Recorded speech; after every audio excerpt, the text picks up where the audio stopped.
పలు మోటార్ సైకిళ్ల దొంగతనాల కేసులో ముద్దాయిలుగా ఉన్న ఇద్దరు వ్యక్తులను అరెస్ట్ చేసి సుమారు 16 లక్షల రూపాయల విలువ చేసే 31 ద్విచక్ర వాహనాలను తూర్పుగోదావరి జిల్లా పోలీసులు రికవరీ చేశారు.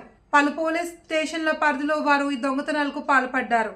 దీనికి సంబంధించిన వివరాలను స్థానిక ప్రకాశం నగర్ పోలీస్ స్టేషన్లో ఆదివారం మధ్యాహ్నం జరిగిన మీడియా సమావేశంలో central zone DSP K Ramesh Babu వెల్లడించారు. ప్రకాశం నగర్ పోలీస్ స్టేషన్ పరిధిలో మోటార్ సైకిళ్ల దొంగతనాలు అధికంగా జరుగుతున్నాయనే నేపథ్యంలో ఆర్టీసీ కాంప్లెక్స్ వద్ద ఎస్పీ డి నరసింహకిషోర్ ఆదేశాల మేరకు ప్రత్యేక నిఘా పెట్టారు.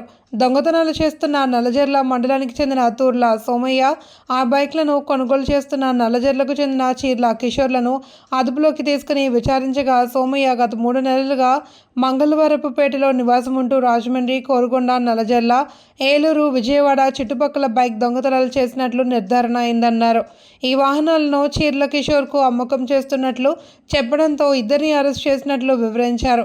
31 బైక్లను స్వాధీనం చేసుకున్నామని వాటి విలువ సుమారు 16 లక్షల వరకు ఉంటుంది అని తెలిపారు. వాహనాలు నిలిపే సమయంలో తాళాలు జాగ్రత్తగా వేయడంతో పాటు వీల్ లాక్ను ఉపయోగించాలి అని డీఎస్పీ సూచించారు. సమావేశంలో CI RS K Bajilal, crime పీసీలు K Pradeep, S Veerababu, PC V శివప్రసాద్ని అభినందించారు. ఆర్టీసీ బస్ కాంప్లెక్స్ దగ్గర వెహికల్ చెక్ చేస్తుండగా అనుమానాస్పద స్థితిలో ఒక ఇద్దరు వ్యక్తులు మాకు దొరకడం జరిగింది. అందులో ఒకరి పేరు తోర్ల సోమయ్య, తండ్రి శ్రీనివాసు, మర్లమూడి గ్రామం, నల్లజర్ల మండలం, ఈస్ట్ గోదావరి. ఇతను గత 4 నెలల నుంచి ఇతను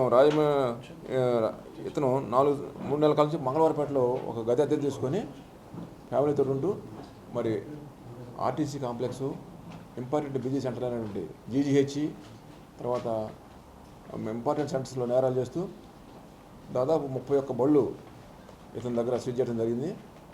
ప్రకాశ్ నగర్ లిమిట్స్లో 9, 3 టౌన్ లిమిట్స్లో 9, 1 టౌన్ పోలీస్ స్టేషన్ పరిధిలో 3, నల్లజర్ల పోలీస్ స్టేషన్ పరిధిలో 2 బైకులు, కోరుకొండ పోలీస్ స్టేషన్ పరిధిలో 1 బైకు, అదేవిధంగా ఏలూరు పోలీస్ స్టేషన్ 3 బైకులు, విజయవాడలో 1, మొత్తం 31 బైకులు అతని దగ్గర స్వాధీనం చేసుకోవడం జరిగింది. ఇతను స్వాధీనం చేసిన బైకుల్ని చీర్ల కిషోర్ అనే అతని ద్వారా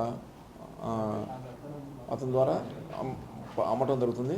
వీళ్ళిద్దరిని కూడా ఇవాళ అరెస్ట్ చేసి వాళ్ళ దగ్గర 31 బళ్ళు రికవర్ చేసి దాదాపు 28 కేసుల్లో బళ్ళు ఐడెంటిఫై అయినాయి. 28 కేసులు కూడా ముద్దాయిలుగా ఈ దాదాపు 7 పోలీస్ స్టేషన్ పరిధిలో వాళ్ళ నేరాలు విస్తరించి ఉన్నాయి.